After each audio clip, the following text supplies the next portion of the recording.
Greetings, the love and light of our infinite Creator. I now present for you, the esteemed viewer, further elucidations and quixotic musings upon the entity known as Lucifer.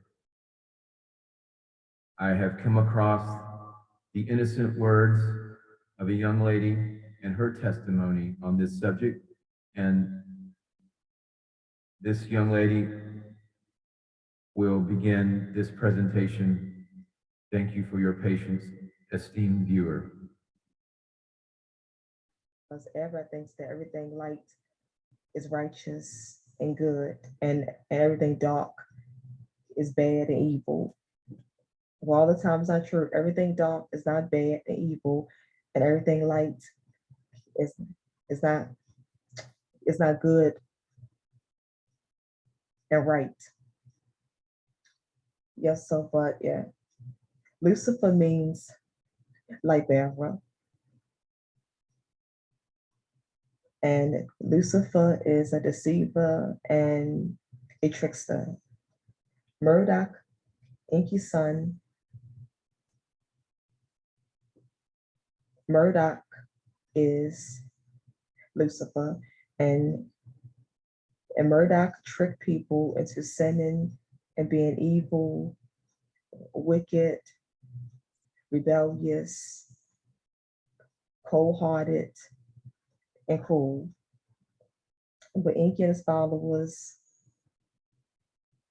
they rule this matrix, and they want to keep havoc going on, and they don't want us to wake up. Enki and his followers want us to stay asleep so we can reincarnate back down here over and over again. So this matrix of his will stay up and keep running. But as soon as we just wake up, then we will stop reincarnating down here over and over again. And this matrix is going to crumble. If we all just would wake up, then Enki's matrix is going to crumble. It's going to come tumbling down. And like I say, all this history, it can be overwhelming. All these different Bibles, history, and religions, it can be overwhelming, but don't let it get to you, and don't let it be overwhelming. Just meditate and trust your intuition and your instincts and your inner feeling and your gut. But so if you are connected well with yourself and really conscious, you know thyself. Know thyself. And written over the the words temples of I Delphi. am is great and powerful. So I you say am. to yourself, I am conscious. I am connected with myself. I trust my intuition, inner feelings, and my thoughts. I trust all my inner thoughts. I trust myself. I trust my higher self. If you say and believe that and meditate on information, then you will get all the right answers, and you will know what is all the right information. Thank you. That's what I've been trying to communicate, and I came across this video early this morning. This is me Chai, the awoke goddess, and her video I found on YouTube. I'll leave the link for it. She says there's so much different history, and Enki, Lucifer himself, is just one name among many. He's known as Ptah in Egypt. Even there's some correlation with Enki and Shiva. I mean, but it's Poseidon to the Greeks, but he's this trickster god that has all these many names and comes in many pairs. But, the message with this video, though, to start off with all that, Archangel Lucifer, all that stuff, is exactly as this young lady has said. Trust your higher self, I am, meditate, and you will not be led astray. Okay, discernment, that is our gift, and that is how you begin the path, unplugging from the matrix, all the false news and all that stuff, and staying centered in your own God particle. She says there is so much different history, so many beliefs and ideologies. Don't get overwhelmed and consumed by all this different knowledge and information. Meditate on it, trust your intuition and judgment. Once you trust yourself, you will get the right answer on what knowledge is the truth. There you go. She said it so eloquently and with such innocence and passion, and that's it right there. So thank you, Michai, the Awoke Goddess. And then continuing on, I wanted to, because a few videos ago I had talked about Helena, Magenta Pixie had things to say on Helena Blavatsky, her past, and then I had somebody make a comment on YouTube where I posted a video about Helena, or Magenta was talking about her, that a commenter said that Helena Petrovna Blavatsky was a Freemason. Anyway, I came across this in a document where, and this is referring to, this is a spokesperson from the World Freemasonry once said, I have been convinced that we, as an order, have come under the power of some very occult order, profoundly versed in science, both occult and otherwise, though not infallible, their methods being black magic. That is to say, electromagnetic power, hypnotism, and powerful suggestion. We are convinced that the order is being controlled by some sun order. The Druids, perhaps, after the nature of the Illuminati, if not by that order itself. Now, pick up the narrative with actually Madame Helena Blavatsky in The Secret Doctrine. Yes, to the commentator who said she was a Freemason, but anyway, here's what she had to say about, in her book, The Secret Doctrine. While the brothers died ignominious deaths, the spurious order, which tried to step in to their shoes, became exclusively a branch of the Jesuits, the Illuminati, under the immediate tutelage. The latter true-hearted Masons ought to reject with horror any connection, let alone descent from these. There exists another class of adepts, belonging to a brotherhood, also and mightier than any other they have to be ranked with the adepts of the black arts. These are our Roman Catholic fathers and clergy, the Vatican, 100 times more learned in secret symbology and the old religion than our Orientalists will ever be. There are more profoundly learned Kabbalists in Rome and throughout Europe and America than is generally suspected. Thus are the brotherhoods of black adepts more powerful and dangerous than any host of Eastern occultists.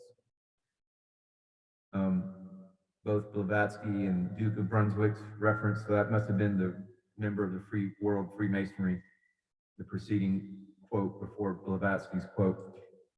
Brunswick, that is Duke of Brunswick, reference the hidden hand. Yes, the hidden hand that has covertly infiltrated the secret societies we associate with evil. One must be wary who he or she labels as evil and corrupt. The real evil in the world comes from evil extraterrestrials.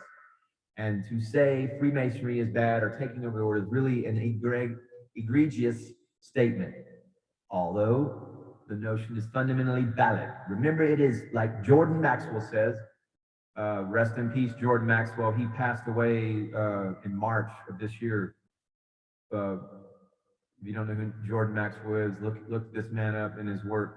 Very, very astute scholar of the occulted sciences. And occult just means hidden, folks. So don't send the witch don't send the demon hunter after me. Um, Jordan Maxwell says, there is always more to the story than that which is revealed openly. Of course, there is. Matrix of power. Power can do two things, control and subvert. These two actions are interchangeable and require victims. Are you a victim? The display of power over the course of human history has taken on a pattern of such lightness, violent oppressive, mind oppressive, economic oppressive. Violence via the sword, arrow, and catapult was the archaic method of siege and conquer. Simply put, if you had a bigger army, you could take over those smaller tribes with no arms and mostly women and children. When cities grew larger and kings were appointed in certain regions of the data, certain regions of the world, mind oppression emerged with the institution and the degradation of religious dogma.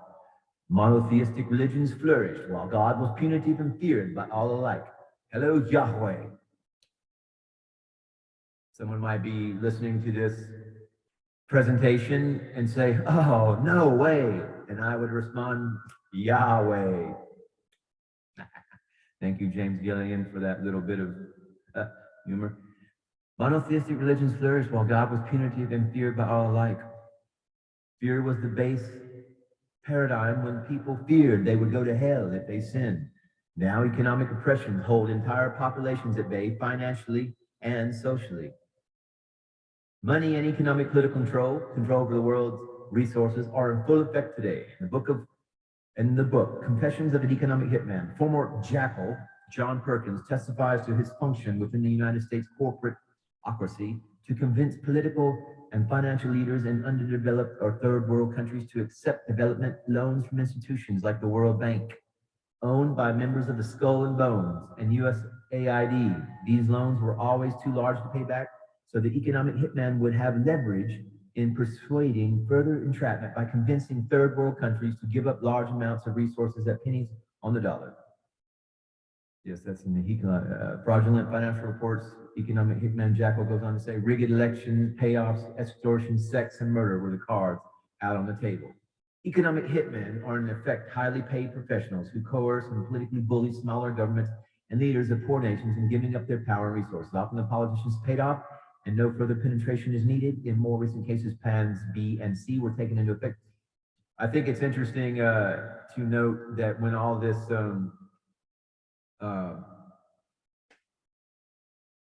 pandemic kicked off, there were 3 countries, I believe, that refused to implement the plan that was top down, pushed down by the Illuminati, as far as all this mass rollout of the lockouts and all the vaccine and all that, to the juice, people taking the juice. Well, I know in 2 of the countries were like in Africa, and both of those leaders were assassinated. They died. They refused to play along. They refused to roll out the lockdowns and make their people take the juice, and they were both killed. I wish I could remember the names, but the information is easily verifiable. So anyway, that was some information from Helena Blavatsky about Freemasons, and this is from the book I was just reading from the book, The New Order of the Ages, the Metaphysical Blueprint of Reality, which is a great book. I've made a few videos based on it, and anyway, wanted to just further touch on some more information concerning the power of discernment. Always, staying within your own energies, your own power, your own discernment, and it's it's easy to become perhaps I catch myself sometimes confusing the narrative or whatever, or somebody's going to come at me and accuse me of being a Satanist or something because I said Lucifer or I wore a black T-shirt. Well, see, that's stuff that's on a mental level, and it doesn't affect. I was already a hardhead in third dimension. The only difference was I was just like I was cocky and I would just go with that same energy. But now that I've transcended the third dimension and and realize the mental plane for what it is as the illusion. The only thing that it doesn't hurt my feelings for someone to think that I'm this or that. You know, if I wear a black T-shirt and they think I'm a Satanist, or if I say the word Lucifer, that's their opinion and that's their mental reality that they anguish over. But me in my heart, I'm above that. And the only redress or recourse that I have is to try to enlighten somebody as far as those. But at the end of the day, there's a lot of, you know, there's trolls and there's just people of source, and the people that are above third dimension and have stayed in their higher self, their power of their I am, like the awoke goddess was saying, Mia Chaya. And you know, you stay and you meditate in your own belief, and it does not even a belief matrix, because that implies that you have to have everything mentally organized, and that's not the case, because the mind is just a tool, you know, and we use it to do, you know, chores and things that are just kind of more like, you know, survival day to day, and that's all that we should give to that energy. And our assemblage points where we all, you know, connect our energies should be at the higher chakras anyway, and the beginning in the heart chakra, and then, you know, so that's our assemblage point for our day-to-day soul path. That's how we stay within our power, our assemblage points, and it's all about keeping your energies high and your energies clear, and clearing, you know, all like trauma, negative stuff, and that's through your heart chakra, forgiveness, and all those things that bring you joy and bring you power and bring you clarity within your own I am presence. So I think that should be a great way to start off Cinco de Mayo. All right, all right. Hasta la vista. Eres pobre porque quieres, güey. And if you want to know what that means, just leave me a message in the comment. But eres pobre porque quieres, güey. Feliz Cinco de Mayo. And happy life to everybody. Namaste, namaskaram.